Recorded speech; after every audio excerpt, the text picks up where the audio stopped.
খুলনার circuit house সংলগ্ন মাঠে চলছে বর্ষবরণের আয়োজন। সেখানকার সর্বশেষ খবর নিয়ে যুক্ত হচ্ছেন সহকর্মী কনক রহমান।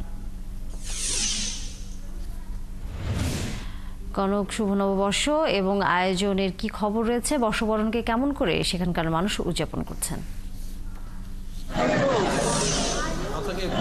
বাংলা নববর্ষের শুভেচ্ছা, দর্শকদের শুভেচ্ছা। আমি আছি খুলনার শহীদ হাদিস পার্কে।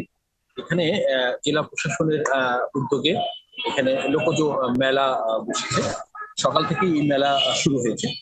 তবে যেহেতু এখন দুপুর ঘনিয়ে এসছে, মধ্যাহ্ন ভোজ এবং আমাদের একটি বিষয় চলে আসে, এ কারণে আসলে লোক সমাগম বা দর্শনার্থী বা আগত যারা আছেন তাদের উপস্থিতি বেশ কম।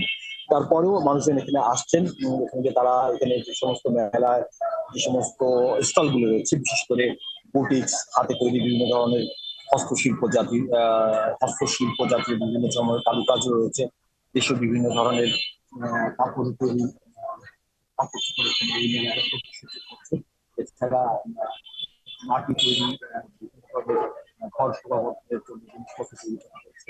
এখানে হাতে তৈরি ব্যাগ, হ্যান্ড ব্যাগ, পার্স, তারপরে কার্পেট, ওয়ালম্যাট, সবকিছু এক কথা বলতে গেলে লোকজ মেলার যে সমস্ত যে ধারাবাহিকতা রয়েছে বা আমাদের লোকজ মেলার যে সমস্ত সংস্কৃতি রয়েছে সেই সমস্ত এখানে এই মেলায় প্রদর্শিত হচ্ছে।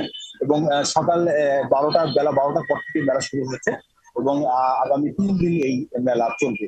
এই মেলায় যারা স্টল নিয়ে বসেছেন তাদের সাথে কথা বলেছি। তাদের মূল লক্ষ্য উদ্দেশ্য হচ্ছে বাঙালির সংস্কৃতি, বাঙালির যে হারিয়ে যাওয়া ঐতিহ্যকে হারিয়ে যেতে বসেছে সেই সমস্ত ঐতিহ্যগুলোকে তারা পুনরুদ্ধার করতে বা সেসব ঐতিহ্যগুলোকে সাধারণ মানুষের সামনে বা নতুন প্রজন্মের সামনে তুলে ধরাই হচ্ছে তাদের মূল লক্ষ্য এবং উদ্দেশ্য। এবং যারা ক্রেতা বা দর্শনার্থী আসছেন তারা ভিড় করছেন, তারা কেনাকাটা করছেন, তারা নতুন সমস্ত। ধন্যবাদ কনক রহমান, আপনার মাধ্যমে আমরা খুলনায় বর্ষবরণের খবর জানছিলাম।